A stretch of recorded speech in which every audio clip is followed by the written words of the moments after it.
Hi you guys, welcome back to our channel, the #1 place for people who love design, art and all things creative. You are watching DMB's channel, my name is Laszlo, and in this video I want to give out some thoughts on how to develop your own creative art style and talk about my creative tips for better art. I think getting to your signature artistic style is that mystical holy grail of a journey, as everyone who's creating things desires a level of recognition, right? Whether you're a writer, a dancer, an illustrator, a musician, you want to make a mark and be famous for doing your art your own way. Oftentimes it is your style which will appeal to the masses and not individual pieces of work. This is what will set you apart from your competition, what will build your brand, and what will help you get those shiny client commissions coming to your way. So after my modest 6-7 years of creating, drawing, designing things, let me share with you my art style tips and tricks. Let's start with breaking down this subject into little bite-sized pieces. Let's explain the mystery. What is style really? Well, I think your creative style is nothing more than the result of this very simple equation. Your creative taste and your creative skills adds up to create your creative style. Yeah. I know this might sound somewhat underwhelming, explaining such beauty, this God-given thing of creativity, with simple mathematics. Disgusting. Creative people tend to be not big fans of this sort of, left brain, logical kind of thinking, as we like mysteries, fiction and the unexplainable things, don't we? But at the same time, putting art and creativity into these very logical little boxes is incredibly helpful if you want to study, analyze and up your creative work's quality and style. So this basically means if you want to get to your creative style, all you really need to do is up your taste or your skills. Preferably both. If you are watching this video, I'm guessing you are kind of an artist or a creator, which basically means that you already do have your own style. So the issue is not that your work is lacking style, the issue is that you're not happy with the style that you have at the moment. And this has a lot to do with your taste. Some of you might have heard this brilliant quote from the writer Ira Glass, but I'm gonna put it here anyway because I just love it and I think everyone should know about it. All of us who do creative work, we get into it because we have good taste. But there is this gap. For the first couple years you make stuff, it's just not that good. It's trying to be good, it has potential, but it's not. Your taste is why your work disappoints you. We know our work doesn't have this special thing that we want it to have. If you are just starting out, or you are still in this phase, you gotta know it's normal, and the most important thing you can do is do a lot of work. It's normal to take a while. You just gotta fight your way through. Oftentimes it is so hard to realize what exactly it is that we are unhappy about within our work. So what you need to get into the habit of is analyze your own work in a very objective way. Go through the body of work, the portfolio that you have at the moment, and make some brutally honest notes. Note the cameos, the returning elements, positives, as well as the mistakes within your work. Easier said than done, I know. Like, now that I look through some of my own drawings, they all tend to be at the warmer side in terms of colors. Most of them are very dark, maybe too dark in places. One flaw that sticks out to me is the lack of three-dimensional thinking. Most of these characters are being portrayed from a full frontal or a perfect side view. I like using very bold line work. I never really got into this trendy lineless way of shape drawing. And this boldness radiates through the logo and brand design projects I have worked on as well. It's up to debate how well this style works for branding, but I would be lying if I said I have never been told to simplify my logos before in client presentations.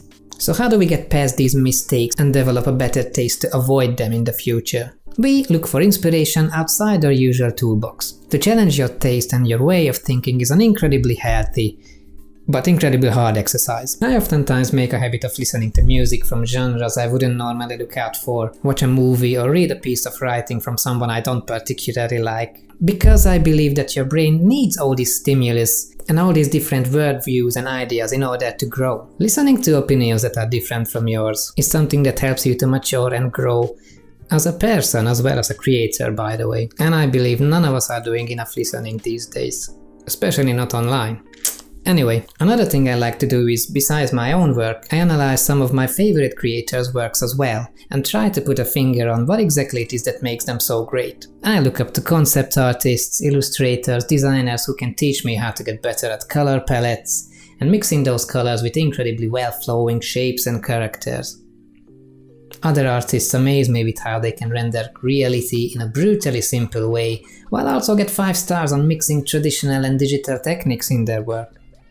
Others have miraculous abilities to balance design and illustration and branding in character-driven, bold and playful pieces of work. Now, how can I pull an Austin Kleon and steal some of these aspects as an artist? Well, by upping my skills and practicing like crazy.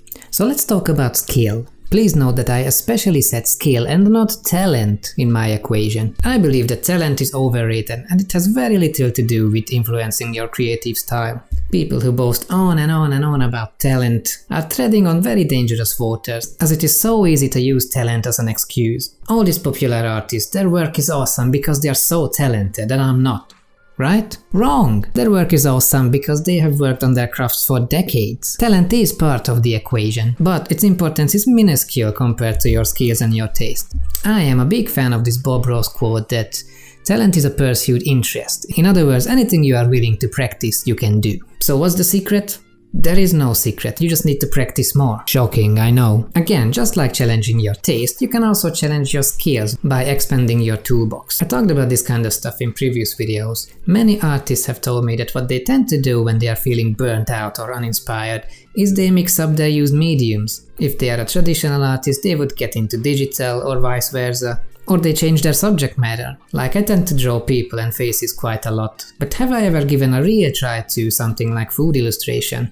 Not really. Also, if you're an artist, please draw from life. It's not getting mentioned enough these days, but drawing, at its core, it's still very much an exercise in translating something three-dimensional into a two-dimensional scope. So relying on photo references that you download from the internet won't help you practice the core skills that drawing and painting is all about. Many people don't know that Pixar provides live drawing classes to all their employees on site, because they know how important this is to sharpen your skills as an artist. It's a cliche thing to say, but you don't need extraordinary subjects to get inspired.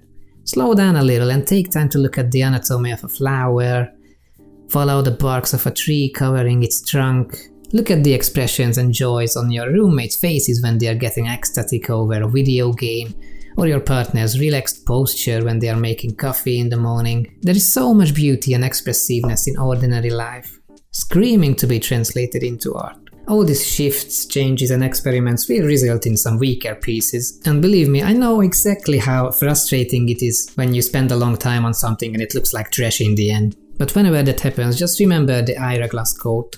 You are closing that gap every time you are creating. These are essential steps to get to a style that you are happy with. Just as a closing thought, I also want to mention that your style is oftentimes something that you might not see, but other people around you do. It's a bit like when you have learned how to ride a bike as a kid. Initially, all your focus went on to making sure you're pedaling the right way, making sure that you're holding the handlebar, and whenever you slipped and fell flat on your nose, you thought it was because you messed up one of these little things. Then you got back up and your focus shifted onto the road, your surroundings, the sky, the trees around you. And suddenly, as you looked back, you realized that the grown-up who was supposed to hold the saddle for you is far, far away, and you are all good riding on your own.